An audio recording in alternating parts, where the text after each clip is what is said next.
Charlamagne the God said Drake is already sending cease and desist letters to the NFL, Roc Nation, and Kendrick Lamar to prevent Not Like Us being performed at the Super Bowl halftime show in 2025 when Kendrick Lamar takes the stage to headline that show. He says that they're going to send those letters and they're going to make sure that Drake is not called a PDF file on that stage in front of millions of people that are going to be watching.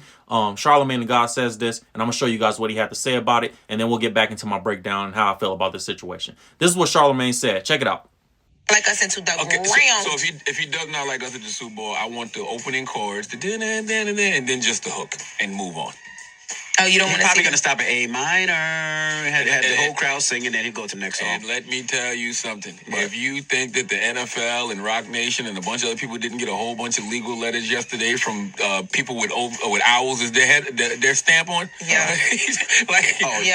I promise you're not going to call me a pedophile. You're not calling me a pedophile at the Super Bowl. I guarantee you, the OVO people sent so many legal letters yesterday. I guarantee it. All right, man. So there you guys have it. I said this a while ago, a few months ago. We came out and we were talking about how UMG behind the scenes had, some influence in whatever's going on with the Kendrick Lamar and Drake battle, and how they were going to be using their resources to make sure that Kendrick Lamar doesn't ruin Drake's brand further, because Drake just signed a $400 million deal with them, as well as another $400+ million deal with Nike. And it would look really, really bad if Kendrick Lamar continued to wash Drake the way he was washing him. I came out, I reported on that, we broke it down, we did a whole video about it. People are asking, why would UMG want the Drake and Kendrick Lamar beef to stop? Here's the reason why. We have Drake's record deal right here in front of us. It says, after rampant speculation about a bidding war for his services, Drake appears to have finalized a mega deal with Universal Music Group that can net him $400 million when it's all said and done. An official figure has yet to be disclosed. According to industry insiders, the deal will cover Drake's recordings, publishing, merchandise, and visual media projects. I'm going to break all those down in a second. All four of those are different, and I'm going to break them down in a second what that means. It says, in a report by Variety, the news of the agreement was confirmed on Tuesday, May 3rd by UMG, Universal Music Group chairman, Sir Lucian Grange. So Lucian Grange confirmed that this is the record deal that Drake got. $400 million for his recordings, publishing, merchandise, and visual media projects. That's what Drake gave up. They gave him $400 million for that. And this is a similar deal to what The Weeknd got, is what the article says. So let's break this down, bro. What does that mean? If you don't know the music business, you got to understand that this is a 360 deal, essentially. This is essentially, you give up everything that pertaining to your likeness. We want to own it, but we're going to give you $500 million. And that's what Drake did. If you don't think that the industry has a significant investment in Drake winning versus Kendrick Lamar, or at least coming out like it, making it look even, like they on the same level, they don't want a landslide from Kendrick, and they definitely don't want allegations like what's being thrown around about Drake out, for the long-term investment. So you got to understand, if you gave somebody $400 million, how would you feel? What would you be willing to do to protect it? What would you be willing to do? Are you expecting $400 million back if you give somebody $400 million? No. If I give you $400 million, I'm trying to get $1 billion back. I'm trying to get my investment to flip. So they're looking at it from the same perspective. It's business. And they're very, very, very invested in what Drake got going on. So that's his deal, man. In the long term, we own Drake. Like, we own Drake's everything. So I want Drake to either be even or come out on top. And I don't want his brand to be tarnished to the point where we can't make money on him after this. We want to use this as promotion for what comes next. Now, I think what Charlamagne is saying is not completely out of the realm of possibility. I think it's a complete possibility that OVO, Drake, everybody around him is going to be calling saying, hey, he has a deal with Nike. Kendrick already messed up our shoe launch, because you guys remember I reported on Kendrick messing up Drake's shoe deal because they started beefing right when Drake was supposed to launch his Nike shoe, and nobody bought the shoe because Kendrick Lamar was spanking them that bad in this battle. It says Drake dropping new Nike sneakers amid Kendrick Lamar beef. Now, it was the Nike Nocta Hot Step 2 white colorway that was scheduled to be released May 9th. Online shoppers would have been able to purchase this for $200 on the Nike website. The article says, since Drake and Nike launched Nocta in 2022, the two collaborative partners have proved formidable. Athletes and fans have been treated to a wide range of sneakers, apparel, design for life's biggest moments. Now it's being reported that nobody is buying Drake's new Nike shoe after his beef with Kendrick Lamar. It says, when you're as big a star as Drake has been for the last decade plus, getting into rap beef come with a ton of risk.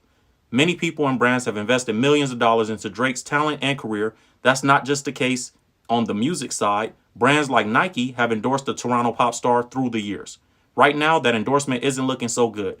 Kendrick Lamar has seemingly done the impossible and turned the public against Drake, leading to more than 1 million dislikes on his latest response record, The Heart Part 6. The God's Plan rapper has creative ownership under the NOCTA deal, that's the Nike deal, and has deep involvement in the project, ensuring that it truly represents his vision and artistic integrity. It says, while specific financial details of Drake's Nike deal have not been disclosed, it's considered a significant and lucrative collaboration, and some speculate that the deal is worth more than an estimated $450 million. So basically, Kendrick Lamar has ruined the public image of Drake with all the pedo accusations and things like that going back and forth. I think, like I said on the UMG video that I did for you guys when I was breaking this down, I said UMG doesn't have a problem with Kendrick Lamar saying Drake has a daughter. They have a problem with the pedo accusation. There's a lot of different companies involved in this situation. Obviously, Drake has OVO, but, you know, Nike is investing in him. I guess, you know, his OVO label is housed under Warner Records, so they're invested in him. And they have all Drake's artists over there. His streetwear line. You know, obviously he has NOCTA. He recently launched a company called Better World Fragrance, which is a luxury candle company. So there's a lot of companies that are looking at it like, we just gave this man a lot of money. We can't afford for his career to end. So it's being reported that UMG, Universal Music Group, is asking Kendrick Lamar to put up an apology, step down, you know, and get off this beef because you're costing us billions of dollars. You're costing Nike billions of dollars. And Kendrick like, nah, standing on business. Like, bro, I'm still with it. I don't care what y'all talking about. You start getting accused of messing with underage girls, that's when it becomes a real issue for these businesses. And behind the scenes, you know, these companies are going to call and say, hey, if you're Nike, you're calling and saying, hey, UMG, what are you guys doing about this? We gave Drake $460 million. Now, you guys may make money regardless because you guys own his catalog. But we need to sell these shoes that we just, you know, created, that were scheduled to be released this summer to make our money back. So what are you guys doing to stop that? So the executives at Nike, I'm sure, are calling the executives at UMG saying, you know, this needs to happen and that needs to happen. Now, after all that, I don't think Nike is going to be happy to see Kendrick Lamar on that stage calling Drake that PDF, that child lover, you know, and I think Kendrick is going to have to alter the song in a way. I think he lets the crowd scream it. If I'm Kendrick, I go on the stage, I don't sing that part. I say certified lover boy, and then I put my mic down. I let the crowd sing it because everybody's going to sing that part if Kendrick goes up there and does it. But I think it's too much of an opportunity to miss for Kendrick to not go that far. I would hope that he, you know, continues to say what he wants to say or does it the way he wants to do it and doesn't deprive the audience from that part, because that is a great part of the song outside of what it says about Drake, you know. So that's how I feel about it. Obviously, behind the scenes, Drake has a lot of influence, a lot of business partners, a lot of people that are invested in his best interests. So, you know, it's not outside of the realm of possibility to believe that they're going to make those phone calls to try to prevent it from hurting Drake's brand. We heard, you know, some of the guys in the industry speaking about this earlier this year, how UMG was making those calls behind the scene to save Drake's career. Don't be shocked if this beef ended with Drake's last drop.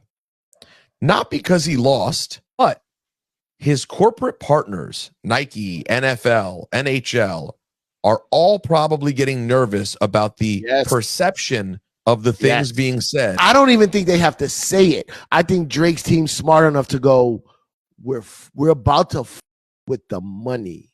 And so that's what it is, man. That's all I got for you guys. We'll see what happens. We're all excited to see Kendrick take that Super Bowl stage. And, you know, we'll see how it plays out. If he does the song, how he does the song. I don't think he can get away with not doing Not Like Us just because it was the #1 song. But we'll see how he does it and what part he cuts it off at. That's all I got for you guys. Urban Legend 11s, you know what it is. Make sure you like, comment, subscribe, hit the notification bell, and I'll see you guys on the next topic. I'm out of here.